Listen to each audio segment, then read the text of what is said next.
سورہ بنی اسرائیل کی جو پہلی آیت ہے اس میں نبی کریم صلی اللہ علیہ وسلم کے معراج کے واقعے کا بیان ہے، اور یہ واقعہ روایات میں آتا ہے کہ ہجرت سے 3 سال پہلے پیش آیا تھا، اور اس میں اس وقت تک یعنی نبی کریم صلی اللہ علیہ وسلم کو 10 سال ہو گئے تھے مکہ میں دین کا پیغام پہنچاتے ہوئے، تو اس وقت تک اسلام کی دعوت کا پیغام عرب کے بت پرستوں تک ہی محدود نہیں رہا تھا، بلکہ یہودیوں تک بھی پہنچ چکا تھا، عیسائیوں تک بھی پہنچ چکا تھا، اور آس پاس کے قبائل جو تھے وہاں تک آپ کا پیغام پہنچ چکا تھا۔ اس صورت میں سب سے پہلے تو معراج کا واقعہ ذکر کیا گیا ہے۔ بنی اسرائیل اس کا دوسرا نام ہے، 2 نام ہو گئے، ایک اس صورت کا نام ہے سورۃ الاسراء۔ اسراء کا مطلب وہی اسراء کا واقعہ جو آسمانوں کی سیر کروائی اللہ پاک نے نبی کریم صلی اللہ علیہ وسلم کو، اس وجہ سے اس سورت کو سورہ اسراء بھی کہا جاتا ہے، سفر معراج کو۔ اور بنی اسرائیل دوسرا نام ہے کیونکہ خطاب جو ہے نا زیادہ تر اس میں بنی اسرائیل کے ساتھ جو واقعات پیش آئے تھے شروع میں ان کا ذکر کیا گیا، اس وجہ سے یہ 2 نام ہو گئے۔ بسم اللہ الرحمن الرحیم۔ سبحان الذی اسری بعبدہ لیلا من المسجد الحرام الی المسجد الاقصی الذی بارکنا حولہ لنریہ من آیاتنا انہ هو السمیع البصیر۔ پاک ہے وہ ذات جو اپنے بندے کو راتوں رات مسجد حرام سے مسجد اقصی تک لے گئی، جس کے ماحول پر ہم نے برکتیں نازل کی ہیں تاکہ ہم انہیں اپنی کچھ نشانیاں دکھائیں۔ بے شک وہ ہر بات سننے والی، ہر چیز دیکھنے والی ذات ہے۔ یہ اس کی تشریح بہت لمبی ہے کیونکہ معراج کا واقعہ چھوٹا نہیں ہے، کافی زیادہ بڑا واقعہ ہے، اور تفصیل اس کی حدیث و سیرت کی کتابوں میں آئی ہے۔ اللہ پاک نے یہاں پر بس مختصراً بتایا ہے۔ خلاصہ یہ ہے کہ حضرت جبرائیل علیہ السلام نبی کریم صلی اللہ علیہ وسلم کے پاس آئے، اور ایک رات تھی، کہا جاتا ہے کہ رجب کے مہینے کی رات تھی، تو وہاں پر جبرائیل علیہ السلام رات کے وقت انہوں نے آپ کو ایک جانور پر سوار کیا، جانور کا نام تھا براق۔ براق یعنی برق سے ہے نا بجلی، وہ بجلی کی تیزی کی طرح اس کی سپیڈ تھی کہ بجلی جتنی تیز چلتی ہے اس جیسی اس کی سپیڈ تھی، تو وہ انتہائی تیز رفتاری سے چلتا تھا، اور نبی کریم صلی اللہ علیہ وسلم فرماتے ہیں کہ اس کا ایک پاؤں تا حد نگاہ تھا۔ تا حد نگاہ مطلب جہاں نظر جا کر رکتی تھی نا وہاں پر اس کا ایک قدم پڑتا تھا، تو اس تیز رفتاری کی وجہ سے اس کو براق کہا جاتا ہے۔ وہ مسجد حرام سے چلا، نبی کریم صلی اللہ علیہ وسلم کو یعنی خانہ کعبہ سے لیا اور بیت المقدس تک لے گیا۔ بیت المقدس کدھر ہے؟ شام میں، اور خانہ کعبہ مکہ میں۔ مکہ سے وہ شام کے سرزمین تک لے گیا، اور یہ اچھی خاصی مسافت ہے،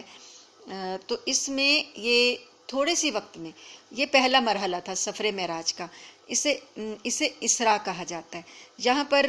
یہاں سے پھر نبی کریم صلی اللہ علیہ وآلہ وسلم کو اللہ پاک نے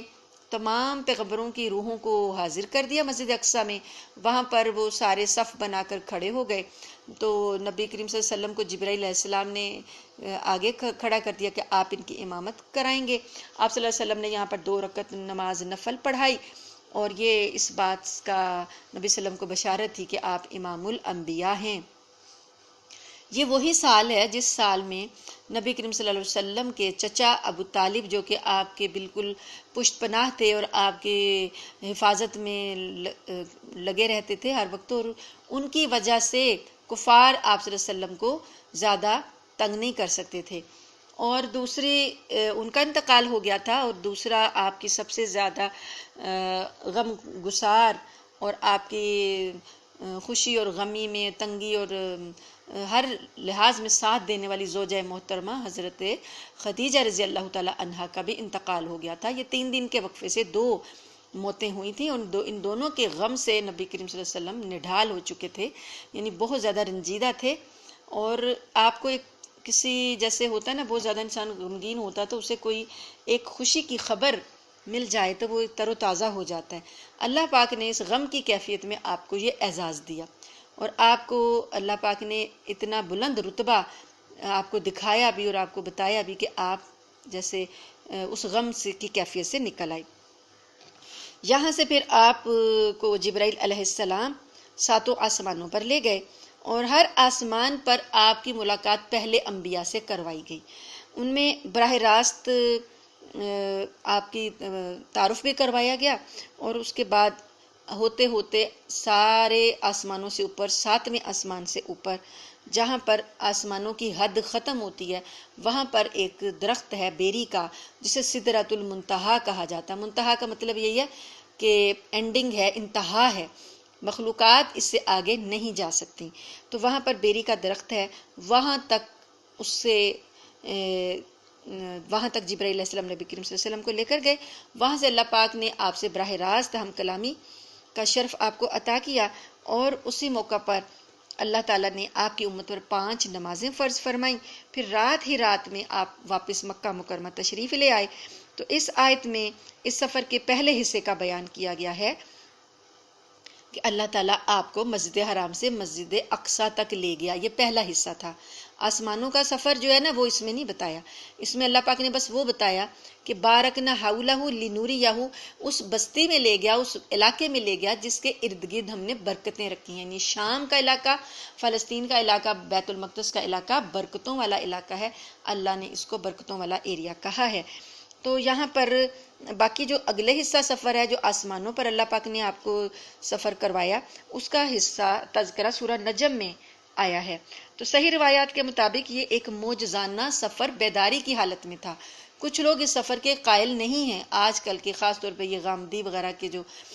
طبقے ہیں، یہ اس سفر کے قائل ہی نہیں ہیں، وہ کہتے ہیں کہ یہ تو خواب تھا۔ خواب میں اگر کوئی شخص یہ ساری چیزیں دیکھ لے تو اس میں کوئی انہونی بات نہیں ہے، خواب میں تو کچھ بھی ہو سکتا ہے۔ تو یہ بیداری کی حالت میں سفر ہے، اور ایک ہی رات میں اتنا طویل سفر ہے، تبھی تو یہ معجزہ ہوا۔ اگر خواب دیکھا ہوتا تو اس میں معجزہ کیا تھا؟ معجزہ تو وہ ہوتا ہے جو عقل کو عاجز کر دے۔ تو معجزہ اسی میں ہے کہ یہ تمام صحابہ کرام کا، تمام علماء کا اتفاق ہے کہ یہ بیداری کی حالت میں، اصلی حالت میں سفر کروایا گیا تھا، خواب نہیں تھا یہ۔ تو جو لوگ یہ کہتے ہیں کہ یہ خواب ہے، بالکل حدیث کے خلاف ان کی بات ہے۔ خود قرآن پاک بھی جو ہے اس کو اگر خواب ہی ہوتا تو اتنے اہتمام سے ذکر کیوں کرتا؟ خواب میں تو کوئی کچھ بھی ہو سکتا ہے۔ تو یہ غیر معمولی واقعہ ہے، اسے نشانی کے طور پر اللہ پاک ذکر کر رہے ہیں، لِنُرِيَهُ مِنْ آیاتنا، ہم نشانیاں اپنی دکھائیں، انہ هو السمیع العلیم، سمیع البصیر، بے شک اللہ تعالیٰ بہت سننے والا اور ہر چیز کو دیکھنے والا ہے۔ اس کے بعد اللہ پاک نے بتایا کہ آتینا موسیٰ الکتاب وجعلنا ھدی لبنی اسرائیل، ہم نے موسیٰ کو کتاب دی اور اس کو بنی اسرائیل کے لیے اس ہدایت کا ذریعہ بنایا تھا کہ تم میرے سوا کسی اور کو اپنا کارساز قرار نہ دو۔ اے ان لوگوں کی اولاد جن کو ہم نے نوح کے ساتھ کشتی میں سوار کیا تھا اور وہ بڑے شکر گزار بندے تھے۔ حضرت نوح علیہ السلام کی کشتی کا حوالہ خاص طور پر اس لیے دیا گیا کہ اللہ پاک نے اس کشتی کو طوفان سے ڈوبنے سے بچایا تھا، اور یہ اللہ کی نشانی تھی کہ جو طوفان پہاڑوں تک پہنچ گیا، پہاڑ تک اس میں ڈوب گئے، یعنی پانی کی سطح اتنی بلند ہے کہ پہاڑ بھی ڈوب گئے۔ ایسے طوفان میں کوئی چیز بچی نہیں دنیا میں، ہر چیز کا صفایا ہو گیا۔ تو یہ کتنی بڑی نشانی ہے کہ ایک کشتی جو ہے وہ بچ گئی نوح علیہ السلام کی، اور اس کشتی میں وہ ایمان والے بندے سوار تھے جن کو اللہ نے بچا لیا۔ تو یہ کتنی بڑی نشانی ہے۔ تو اس نشانی کا ذکر نبی کریم صلی اللہ علیہ وسلم کے واقعہ معراج کے ساتھ اگر کیا جا رہا ہے تو اللہ تعالیٰ یہ نشانی بتا رہے ہیں، تو یہ ایک معجزہ ہے۔ اگر اتنے اہتمام سے اس کا ذکر اللہ پاک جو کر رہے ہیں تو یہ بات سب سے بڑی دلیل ہے کہ واقعہ معراج بیداری کی حالت میں ہوا ہے اور بالکل حقیقت میں ہوا ہے۔ اس کے بعد اللہ پاک فرماتے ہیں کہ جو کشتی میں لوگ سوار تھے نا وہ بڑے شکر گزار بندے تھے، یعنی وہ نیک لوگ تھے۔ اور اس کے بعد ہم نے کتاب میں فیصلہ کر کے بنو اسرائیل کو اس بات سے آگاہ کر دیا کہ تم زمین میں 2 مرتبہ فساد مچاؤ گے اور بڑی سرکشی کا مظاہرہ کرو گے۔ چنانچہ جب ان 2 واقعات میں سے پہلا واقعہ پیش آیا تو ہم نے تمہارے سروں پر اپنے ایسے بندے مسلط کر دیے جو سخت جنگجو تھے، وہ تمہارے شہروں میں گھس کر پھیل گئے، اور یہ ایک ایسا وعدہ تھا جسے پورا ہو کر ہی رہنا تھا۔ جب بنو اسرائیل کی نافرمانی حد سے بڑھ گئی تھی تو بابل کا بادشاہ تھا بخت نصر، اس نے ان پر حملہ کر کے ان کا قتل عام کیا، یہودیوں کا، بنی اسرائیلیوں کا اتنا زیادہ قتل کیا کہ کوئی بندہ اس نے چھوڑا ہی نہیں۔ تحت تیغ کر دیا اور سخت ان پر یہ آزمائش تھی، اور پھر جو زندہ رہ گئے تھے تھوڑے بہت بندے ان کو گرفتار کر کے فلسطین سے بابل لے گیا، اور مدت دراز تک اس نے ان کو وہاں پر اپنا غلام بنائے رکھا۔ اور اس آیت میں اسی واقعے کی طرف اشارہ ہے کہ یہ ایسے بندے مسلط کر دیے جو سخت جنگجو تھے۔ اللہ فرماتے ہیں کہ یہ تمہارے شہروں میں گھس کر پھیل گئے تھے اور یہ وعدہ اللہ کا پورا ہونا ہی تھا۔ اب انہیں ایک اور موقع دیا، کیونکہ ان کی نافرمانیاں آپ پڑھ آئی ہیں نا کہ کتنی زیادہ ان کی نافرمانیاں تھیں، ہر لحاظ سے یہ نافرمانیاں کرتے رہے اور چوکتے ہی نہیں تھے، ڈرتے ہی نہیں تھے، اور نبیوں کو تنگ کرنے سے باز آتے ہی نہیں تھے۔ اس لیے ان پر اللہ پاک نے پھر ان پر عذاب مسلط کروائے، ایک آسمانوں سے بھی برسائے، لیکن دنیا میں بھی جو لوگ تھے ان سے بھی ان پر عذاب مسلط کروائے۔ پھر اللہ پاک فرماتے ہیں کہ ہم نے ایک اور موقع ان کو دیا، ثم رددنا لکم الکرۃ علیہم وامددناکم، ہم نے ان کو موقع یہ دیا کہ تم پلٹ کر ان پر غالب آؤ۔ دوبارہ یہ جو غلام بنا لیے گئے تھے نا، پھر ان کو اللہ نے طاقت دے دی اور مال دیا، اولاد دی، دولت دی، اور اللہ نے تعداد بڑھائی، کیونکہ یہ بہت زیادہ گھٹ گئے تھے، ان کی نفری کم ہو گئی تھی قتل کی وجہ سے، تو اللہ نے ان کی اولاد بڑھائی، نفری بڑھا دی، اور اللہ نے کہا کہ ٹھیک ہے اب تمہیں موقع دیا جاتا ہے، تم اچھے کام کرو گے تو اپنے ہی فائدے کے لیے کرو گے، اور برے کام کرو گے تو بھی تمہارے ہی لیے برا ہوگا۔ چنانچہ جب دوسرے میعاد واقعہ اس کی میعاد آئی تو پھر انہوں نے پھر کیا کیا، اب یہ جو ان کو بخت نصر کی غلامی میں سے رہنے کے بعد جو ان پر نجات ملی ہے نا، وہ وہیں کا ہی بادشاہ تھا بابل کا، تو اس پر انہوں نے حملہ کر کے اسے فتح کر لیا تھا۔ تو اس نے یہودیوں کی حالت زار پر جب اسے دیکھا کہ اتنے سالوں سے یہ غلام ہے، اس نے ان کو دوبارہ سے آزاد کر دیا اور فلسطین میں بسا دیا۔ انہیں دوبارہ خوشحالی ملی، بڑی تعداد میں یہ وہاں آباد ہو گئے، ان کی نسل پھلی پھولی۔ اب پھر جب دوبارہ انہوں نے بدعمالیاں کی تو دوبارہ پھر ان کے اوپر تباہی کا واقعہ مسلط آیا۔ وہ اللہ پاک نے فرمایا کہ دوسرا واقعہ جب آیا، دوسرا وعدہ، فَإِذَا جَاءَ وَعْدُ الْآخِرَةِ، آیت نمبر 7 میں اللہ فرما رہے ہیں کہ دوسرا جب واقعے کی میعاد آئی تو ہم نے تمہارے دوسرے دشمنوں کو تمہارے اوپر مسلط کر دیا، تاکہ وہ تمہارے چہروں کو بگاڑ ڈالیں، اور تاکہ وہ اس مسجد میں اسی طرح داخل ہوں جیسے پہلے لوگ داخل ہوئے تھے، اور جس چیز کو پر ان کا زور چلے اس کو تہس نہس کر دیں۔ یعنی دوبارہ جب ان پر تباہی آئی ہے تو اس وقت بھی دشمن ایسے ہی مسجد بیت المقدس میں گھس آئے جیسے پہلے بخت نصر کے لوگ گھس آئے تھے، اور انہوں نے ہر چیز کو تہس نہس کر دیا، اور جس پر ان کا زور چلا انہوں نے قتل و غارت کی۔ اب یہ ایک روایت بعض حضرات نے یہ بتائی ہے کہ یہ جو دوسرا واقعہ آیا ہے یہ حضرت عیسیٰ علیہ السلام کی تشریف آوری سے کچھ پہلے کی بات ہے، کہ دوسرا ایک دشمن تھا، اس کا نام انیتوکس آتا ہے روایات میں، اس نے دوبارہ سے بیت المقدس پر حملہ کیا اور یہودیوں کا قتل عام کیا۔ اور بعض افراد نے کہا کہ جب رفع آسمانی ہو گیا نا حضرت عیسیٰ علیہ السلام کا، کیونکہ انہوں نے حضرت عیسیٰ علیہ السلام کو سولی پر چڑھانے کے انتظامات کیے تھے، اس جرم کی پاداش میں اللہ پاک نے تو عیسیٰ علیہ السلام کو اٹھا لیا، اس جرم کی پاداش میں پھر وہ وہاں کے جو بادشاہ تھے ان کو اللہ پاک نے ان پر مسلط کر دیا، اور وہ بہت زمانوں تک ان پر مسلط رہے اور ان پر قتل و غارت کر کے ان کی نسلوں کو تباہ و برباد کیا۔ تو یعنی دونوں ہو سکتے ہیں کہ ایک تو انہوں نے پہلا بخت نصر اس وقت آیا جب انہوں نے حضرت موسیٰ علیہ السلام کی شریعت کی خلاف ورزی کی، اور یہ دوسرا بادشاہ جو ہے یہ روم کا بادشاہ تھا، تیتوس اس کا نام تھا، جس نے کہ سولی کے انتظامات کیے تھے، اس کے ذریعے بھی وہ بھی ان پر مسلط ہو گیا، اور اس کے ذریعے بھی اللہ پاک نے ان پر یہ قتل و غارت کر کے اس نے ان کو بڑا تباہ و برباد کیا۔ تو ہو سکتا ہے کہ یہ والی بات زیادہ صحیح ہو، کیونکہ ایک شریعت موسوی کی پاداش کی نافرمانی کی پاداش میں اور ایک شریعت عیسوی کی نافرمانی کی پاداش میں ان پر تباہیاں آئی ہوں۔ تو اللہ تعالیٰ ان کو یاد دلا رہے ہیں بنی اسرائیل کو کہ تمہیں وہ باتیں یاد ہیں، تمہیں پتہ ہے کہ جس طریقے سے اللہ پاک نے تمہارے اوپر دشمن مسلط کیے، اور عین ممکن ہے کہ اب تمہارا رب تم پر رحم کرے۔ اب ایک اور موقع دیا جا رہا ہے نا، پہلے حضرت عیسیٰ علیہ السلام بھیج کر موقع دیا، اب حضرت محمد صلی اللہ علیہ وسلم کو بھیجا ہے، ایک اور موقع دیا جا رہا ہے، تو اب ہو سکتا ہے کہ اللہ تعالیٰ تم پر رحم کرے کہ تم ایمان لے آؤ تو اللہ کی رحمت میں آ جاؤ گے، لیکن اگر پھر تم دوبارہ وہی کام کرو گے تو ہم بھی دوبارہ وہی کام کریں گے، اور ہم نے جہنم کو کافروں کے لیے قید خانہ بنا ہی رکھا ہے۔ لیکن یہ نصیحت نہیں انہوں نے مانی، نبی کریم صلی اللہ علیہ وسلم کی مخالفت پر بھی تلے رہے، تو ان کے ساتھ پھر وہی ہوا، دوبارہ ان کو جہاں جہاں بھی آباد تھے ان سے جنگیں ہوئیں، اور سب سے لاسٹ والی جنگ جو جنگ خیبر تھی وہ جب ہوئی تو ان کو مدینہ کے آس پاس کی ساری بستیوں سے ہی نکال دیا گیا تھا، اور ان پر جب جنگ خیبر کے بعد جو فیصلہ ہونا تھا ان کی تورات کے مطابق فیصلہ کیا گیا، انہی کے عالم تھے، ان کے ذریعے فیصلہ کروایا گیا کہ تورات میں لکھا ہے کہ جو اس طرح سے کرے گا خیانت اور بددیانتی اور فساد مچائے گا، اس تو جوان مردوں کو ساروں کو قتل کیا جائے گا، اور عورتوں کو اور بوڑھوں کو غلام بنایا جائے گا، اور ان کی فصلیں بھی جو ہیں وہ تباہ کر دی جائیں گی، اور ان کی زمینوں سے ان کو نکال دیا جائے گا، اور ان کی زمینوں پر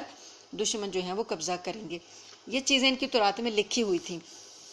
تو اسی لیے جب خیبر ہوا فتح تو ان کو ساروں کو مدینہ سے نکال دیا گیا تھا۔ تو اللہ پاک فرماتے ہیں کہ اگر تم اب بھی وہی کام کرو گے تو ہم بھی پھر دوبارہ تمہارا وہی حال کریں گے۔ حقیقت یہ ہے کہ یہ قرآن وہ راستہ دکھاتا ہے جو سب سے زیادہ سیدھا ہے، اور جو لوگ ایمان لا کر نیک عمل کرتے ہیں انہیں خوشخبری دیتا ہے کہ ان کے لیے بڑا اجر ہے، اور یہ بتاتا ہے کہ جو لوگ آخرت پر ایمان نہیں رکھتے ان کے لیے ہم نے ایک دردناک عذاب تیار کر رکھا ہے۔ اور انسان برائی اس طرح مانگتا ہے جیسے اسے بھلائی مانگنی چاہیے، اور انسان بڑا جلد باز واقع ہوا ہے۔ یعنی کافر لوگ حضرت صلی اللہ علیہ وسلم سے کہا کرتے تھے کہ اگر ہمارے کفر پر عذاب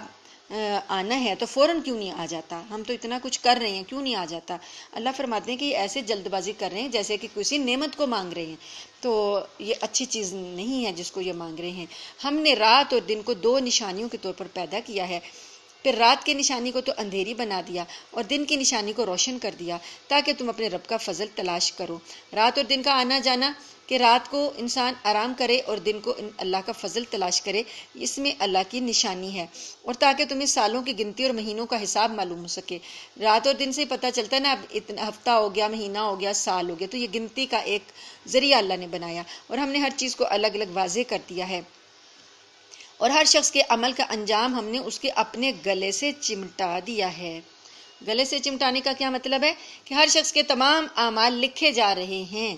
اس کے اچھے یا برے انجام کی نشاندہی کرتے ہیں، اور جو دو کرامن کاتبین اللہ نے فرشتے مقرر کیے ہوئے ہیں وہ اچھے اور برے اعمال ہر شخص کے لکھ رہے ہیں۔ ما یلفظ من قول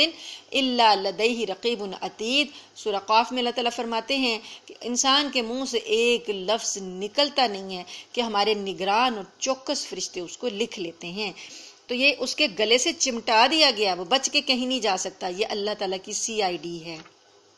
اور اللہ تعالیٰ کی سی آئی ڈی ایک ایسا نظام ہے کہ کہیں بھی کوئی اس سے بچ کر نہیں جا سکتا۔ اللہ تعالیٰ نے ایک انتظام نہیں کیا، بہت سے انتظامات کیے ہیں۔ ایک تو یہ کیا کہ کرامن کاتبین مقرر کر دیے، فرشتے جو ہر بات کو لکھ رہے ہیں، یہ تو اس کے گلے سے چمٹا دیا گیا ہے۔ اور اس کے بعد ایک اللہ پاک نے زمین کو، جس زمین پر انسان رہتا بستا چلتا پھرتا ہے، اس زمین کو گواہ بنا دیا۔ وہ زمین قیامت والے دن بولے گی اور کہے گی کہ یا اللہ اس شخص نے مجھ پر، میرے پشت پر یہ گناہ کیے اور یہ نیک اعمال کیے۔ جہاں سجدے کیے ہوں گے وہ زمین بھی گواہی دے دے گی، اور جہاں قتل و غارت اور فساد اور بے ایمانی اور دھوکے اور فراڈ کیے ہوں گے وہ زمین بھی گواہی دے دے گی۔ پھر اس کے بعد اللہ تعالیٰ نے یہ جو جسم ہے، جس جسم کو انسان اتنا پالتا پوستا ہے اور اتنا آرام اور آسائش میں رکھتا ہے کہ اس کو گرمی نہ لگے اور اس کو سردی نہ لگے، اور سنوارتا ہے، سجاتا ہے، اور آج اس کی زینت کے ایسے ایسے سامان کر دیے گئے ہیں کہ سب سے زیادہ جو پروڈکٹس ہیں وہ آرائش اور زیبائش کی اور میک اپ کی جو ہیں انڈسٹریاں جو ہیں وہ سب سے زیادہ چل رہی ہیں۔ تو اس آرائش اور زیبائش کے چکر میں انسان نے اپنی ایک ایک نوک پلک سنوارنے تک انتظامات کر لیے ہیں کہ اپنے سر کے بالوں سے لے کر پاؤں کے ناخنوں تک کی زینت کا سامان کر لیا ہے، اور اس کے آرام کے لیے طرح طرح کے لباس اور ایجادات اور ٹھنڈے اور گرم کے جو ہے انتظامات، پانی اور ہوائیں اور اے سی اور ایئر کنڈیشن اور ہیٹر اور گیزر، یہ سب چیزیں کس لیے ہیں؟ اور گاڑیاں اور جو کچھ بھی ہے آرام کے لیے نا، آسائش کے لیے۔ کس کے آرام کے لیے؟ جسم کی، اپنی جان کے آرام کے لیے، اپنے جسم کے آرام کے لیے۔ یہ جسم جو ہے قیامت میں اللہ تعالیٰ ان اعضاء کو زبان دے دے گا۔ یہی جسم جس کو آج ہم بچا بچا کے رکھ رہے ہیں اور اللہ کی اطاعت میں اس کو مشقت میں نہیں ڈالتے، گرمی ہے نماز پڑھنے جائیں گے تو گرمی لگ جائے گی، مسجد میں باجماعت نماز پڑھنے نہیں جاتے لوگ کیونکہ دھوپ بہت تیز ہے، سردی ہے تو ٹھنڈ لگ جائے گی صبح میں اور شام میں، سردی کی وجہ سے نماز پڑھنے مسجد میں نہیں جاتے، اور تھک گیا ہے تو اسے سلا دو، نماز جاتی ہے تو جائے، کوئی بات نہیں۔ یہ جو جسم ہے کل کو یہی گواہی دے گا، آنکھ بولے گی، کان بولے گا، ناک اور یہ جو ہاتھ اور پیر، یہ سب گواہی دیں گے ہمارے ہی خلاف، اپنے ہی خلاف، ہمارے اپنے جسم کے خلاف گواہی دیں گے کہ یا اللہ، سورہ یاسین میں آتا ہے کہ اللہ پاک اس دن زبان کو بند کر دیں گے، اسے کہیں گے تو چپ ہو جا، اور ہاتھ بولیں گے، انسان حیران ہوگا، کہے گا کہ تم میرے اعضاء میرے ہی خلاف گواہی دے رہے ہیں۔ تو یہ اللہ تعالیٰ نے CID کا انتظام ایسا رکھا ہے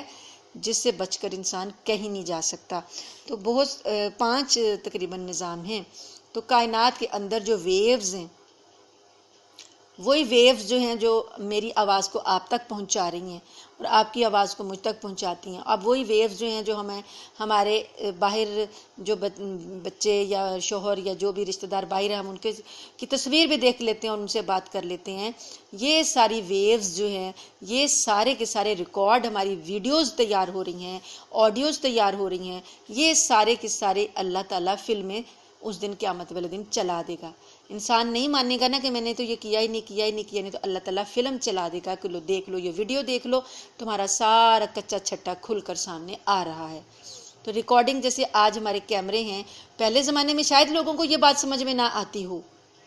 پرانے زمانے میں ہو سکتا ہے لوگ نہ سمجھتے ہوں کہ کیسے اللہ تعالیٰ ہمیں دکھائے گا۔ آج تو ہمارے کیمرے جو لگے ہوئے ہیں، ہمارے گھروں میں، ہماری مارکیٹوں میں، ہماری ہر جگہ کیمرے لگا دیے ہیں، وہ ساری ویڈیوز ہمارے سامنے لے آتے ہیں۔ تو اللہ کے لیے یہ کیمرے بنانا کوئی مشکل بات تھی؟ اللہ نے تو آج سے 1400 سال پہلے بتا دیا کہ میں نے تمہاری ہر چیز ریکارڈ کر لی ہے۔ تو یہاں پر یہ ساری چیزیں اللہ پاک نے بتائیں کہ دیکھو، انسان کے لیے تو اللہ نے گردن میں اعمال نامہ لٹکا دیا، اس کے بعد قیامت کے دن اللہ تعالیٰ اس کو تحریری شکل میں نکال کر اس کے سامنے کر دیں گے۔ وَنُخْرِجُ لَهُ يَوْمَ الْقِيَامَةِ كِتَابًا يَلْقَاهُ مَنْشُورًا، ایک منشور تحریر جو ہے کتاب کی صورت میں اس کے سامنے کر دیں گے۔ اقرأ کتابک، پڑھ اپنا نامہ اعمال، اب اپنی کتاب پڑھ لے، تیرے سامنے لکھی ہوئی آ گئی ہے۔ کفا بنفسک اليوم علیک حسیبا، آج تم خود اپنا حساب لینے کے لیے یہ کافی ہو۔ انسان اپنا حساب خود ہی لے لے گا، اپنی ویڈیو دیکھے گا، اپنی کتابیں پڑھے گا، اپنے نامہ اعمال کو دیکھے گا، خود ہی اپنا حساب لے لے گا، پتہ چل جائے گا کہ میں کیا کچھ کر کے آیا ہوں، کیا کرتوت کر کے آیا ہوں۔ اللہ تعالیٰ فرماتے ہیں اللہم حاسبنا حسابا یسیرا، اللہم حاسبنا حسابا یسیرا۔ اللہ تعالیٰ آگے آیت میں فرماتے ہیں 15 نمبر آیت میں من اہتدی فانما یہتدی لنفسی، جو شخص سیدھی راہ پر چلتا ہے تو وہ خود اپنے فائدے کے لیے چلتا ہے، اور جو گمراہی کا راستہ اختیار کرتا ہے وہ اپنے ہی نقصان کے لیے اختیار کرتا ہے، اور کوئی بوجھ اٹھانے والا کسی دوسرے کا بوجھ نہیں اٹھائے گا۔ ولا تزر وازرۃ وزر اخری، آج ہم ایک دوسرے کا بوجھ بانٹ لیتے ہیں، اٹھا لیتے ہیں، لیکن پہلے زیادہ اٹھایا کرتے تھے، آج تو کوئی بھی نہیں اٹھا رہا۔ آج ایسی نفسا نفسی کا عالم ہے، ہر شخص کہتا ہے کہ بس جی میں تو نہیں اب آپ کی ذمہ داری لے سکتا۔ اگر کسی کو اللہ نے توفیق دی ہے تو بہت ہی اچھی بات ہے، لیکن اب ایسا ہی دور آ گیا ہے کہ ہم تو آج بھی ایک دوسرے کا بوجھ نہیں اٹھا رہے، ایک بھائی دوسرے کا نہیں اٹھاتا، بہن بھائی کا نہیں اٹھاتی کہ بھائی کریں بھی خود، ہمارے اپنے بڑے مسئلے ہیں، ہمارے اپنے بڑے کام ہیں، ہم انہی کا کرتے رہیں ہر وقت۔ آج یہ ساری باتیں ہمیں سننے کو مل رہی ہیں، کسی کے ساتھ کچھ بھی ہو جاتا اگلا سارے کہتے ہیں اچھا بھی بھائی اس کی قسمت ہے، کیا کیا جا سکتا ہے، افسوس کے 2 جملے بولتے ہیں، سائڈ پہ ہو جاتے ہیں۔ یہ آج ہم نے اپنی آنکھوں سے دیکھ لیا، ایک بھائی بھائی کا بوجھ نہیں اٹھا رہا، بہن بھائی آپس میں نہیں اٹھا رہے، حتیٰ کہ لوگ والدین کا بوجھ نہیں اٹھا رہے۔ تو یہ تو اب ہم نے اپنی آنکھوں سے دیکھ لیا، تو قیامت میں کون کسی کا بوجھ اٹھائے گا؟ ولا تزر وازرۃ وزر اخری، کوئی بھی کسی کا بوجھ نہیں اٹھائے گا۔ وما كنا معذبین حتی نبعث رسولا، اور ہم کسی کو بھی اس وقت تک سزا نہیں دیتے جب تک پیغمبر وہاں نہ بھیج دیں۔ کوئی ایسی بستی نہیں ہے کہ اللہ نے اس کو پیغمبر بھیجے بغیر عذاب دیا ہو۔ پیغمبر بھیج کر، ہدایت دے کر، وقت دے کر، مہلت دے کر، سارے سامان، ساری حجتیں دلائل سمجھانے کے بعد بھی جب وہ قوم نہیں مانتی، اور تھوڑا وقت نہیں ہوتا، بہت زیادہ وقت ہوتا، پچھلے قوموں کو تو کئی کئی 100 سال دیے گئے، تو ہماری قوم میں چونکہ 70-80 سال تک کی لائف ہے ہماری امت میں، تو یہاں پر بھی اللہ پاک 20-20 30-30 سال، اور اب پاکستان بنے ہوئے 70 سال ہو گئے، تو پاکستان کے لیے بھی اللہ پاک نے 70 سے زیادہ کے عرصہ جو ہے ہمیں دے دیا۔ اب نہیں ہم سنبھل رہے تو پھر عذاب تو آنے ہی ہیں۔ اللہ فرماتے ہیں کہ جب تک ہم رسول نہ بھیج دیں ہم کسی بستی کو ہلاک نہیں کرتے۔ جب ہم کسی بستی کے ہلاک کرنے کا ارادہ کرتے ہیں تو اس کے خوشحال لوگوں کو ایمان اور اطاعت کا حکم دیتے ہیں،